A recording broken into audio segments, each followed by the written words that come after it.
there's a new rule in the NFL. When the NFL kicks off, when it kicks off on the Thursday after Labor Day, and it's going to be the Chiefs versus fill in the blank. And I don't know if they're going to fill in the blank over the next 24 hours. They usually do, pop out a few announcements, Well, didn't somebody on the Browns leak that they're playing the Brazil game against the Eagles? I do believe it was Mo Hurst, Michigan Wolverine finest, did say, I don't know if he was supposed to do the that. Browns are starting in Brazil against the Eagles the Friday after kickoff. Exactly, are you going to Brazil, Rich? The reason why I'm getting a little bit too deep in the weeds here is when toe meets ball, when it's time to kick off, you're going to see an immediate change to the way the NFL has ever kicked off a game on the spot. Now, if you've watched a lot of XFL football, you'll notice this, and the NFL is not calling it the XFL rule to the NFL. They don't do that sort of thing. It's now a modified kickoff because the NFL years ago started digging deeper and deeper into the numbers, and every single player safety individual that works at 345 Park Avenue, the headquarters of the NFL, has been telling anybody with a set of ears over the last several years that the most dangerous play in football, the one that leads to the most concussions, is a kickoff. Because what ended up happening was as soon as the ball got kicked off, guys would be in a full running speed downhill, going straight for the one guy who's standing back there catching the football with a host of other blockers in front of him, and they would meet right in the middle of the field like the scene from Braveheart without, the swords. And it would just be this large collection of large individuals wearing pads and helmets just slamming into each other. And that's the way, obviously, we know kickoffs went down. And that's the way that Devin Hester wound up in the Hall of Fame this coming summer. By the way, the Bears are playing in that game. And so, long story short, is the NFL decided to change the way that you could block, the way that you could also only have certain guys on either side of the kicker. You can't overload one side of the field. And also the folks who were running down the field to tackle anybody would have to be stationary until toe met ball.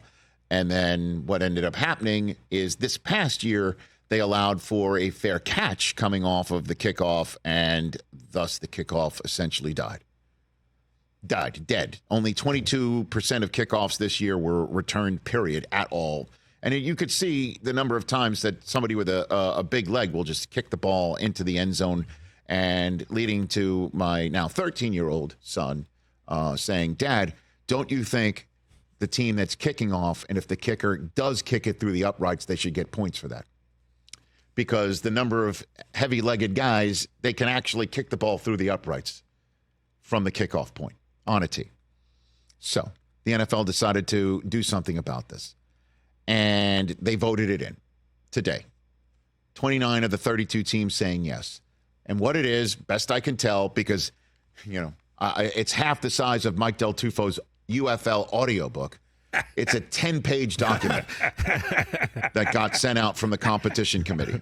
10 pages. But the essential thing is this. The kicker still kicks from the same spot. The kicker stays like before. Okay? Like the Rent in Godfather Part 2. Stays like before. Except he's standing there. Sort of like the Untouchables. Man stands alone. He stands out there by himself and kicks the ball while his tacklers, line up on the receiving team's 40-yard line. So there's just one guy on, say, if the Chiefs' side of the 50-yard line, standing right there. Harrison Butker's just standing by himself at the kickoff point. Solo. The rest of the Chiefs are going to be on whoever is their opponent, and let's say they get the ball first, because, everybody takes the ball when they play the Kansas City Chiefs, I guess, in big games, right? Sorry, Niners fans. # too soon. Ouch. And so the Chiefs will be standing on fill-in-the-blanks 40-yard line. And the other team, the blockers, will be standing, from what I understand, on their own either 35 or 30, depending on which page I could see. And so they're only going to be 5 yards apart. So 35-yard line.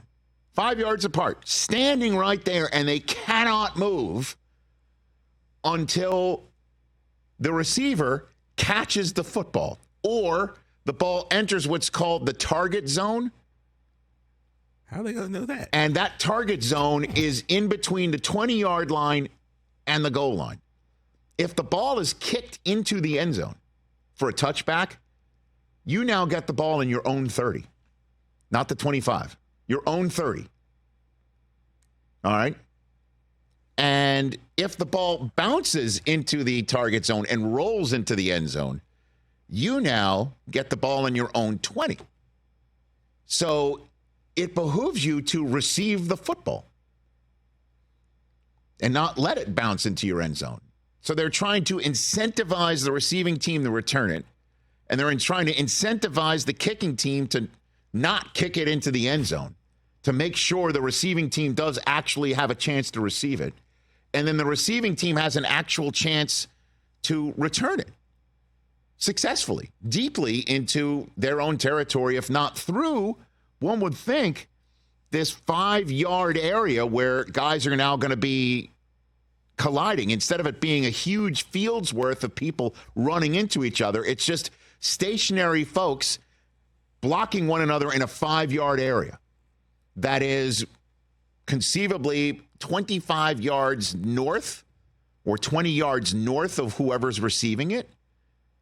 So all they have to do is get through that 5-yard area, mosh pit filled with, I guess, technically, what would you say, 20 other people? And if they get through, it's just a kicker back there. So that's the kickoff. I think I've done a credible job of explaining it to everybody. You are a professional. Well, I mean, I've been scouring this report like Del Tufo wants anybody who has his audiobook to scour that to know what they're talking about.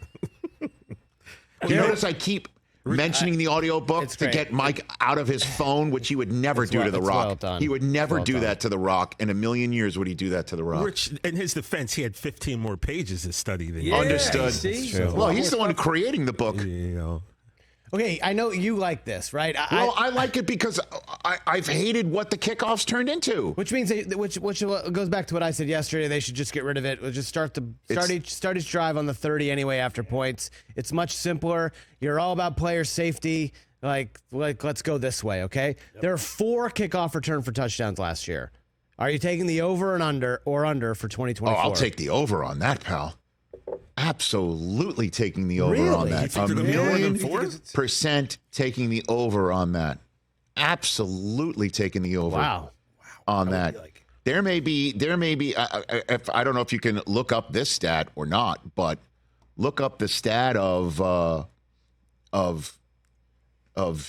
number of games in which there were multiple kickoff returns for a touchdown. I bet you the last one was Nyheim Hines in that game when the Bills came back to Buffalo when Damar Hamlin waved to the crowd, right? Of course, Mike Hoskins has that picture available. Our Buffalo Bills coordinating producer. So, yeah, for sure. Okay. I'm taking the over on that. It's just, all you got to do is get through the 20 guys, and all you got to do is look for the crease.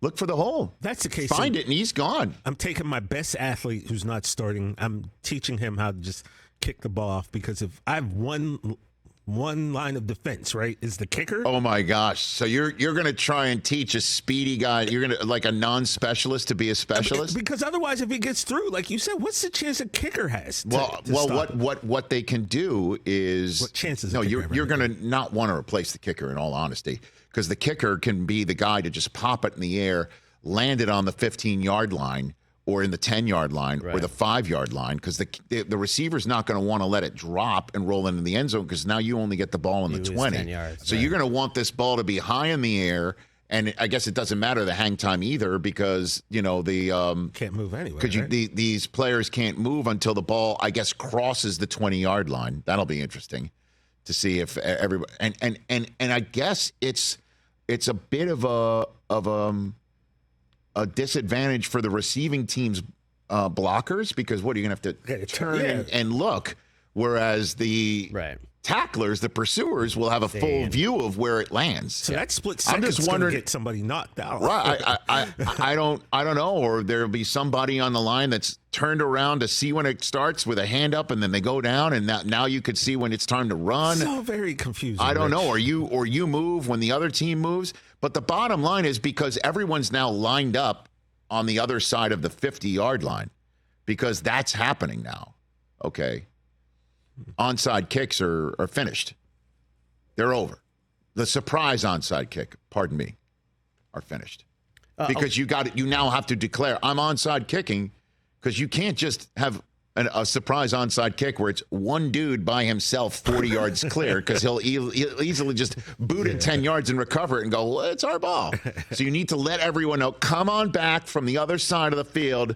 We're going to line up like old school, and we're going to now be allowed to have an unbalanced line. We're now going to be allowed to have 6 on one side, and the surprise will be which side you're kicking it to. You're going to kick it to where there's fewer people, or you're going to kick it to where there's more people. That's going to be the surprise of it.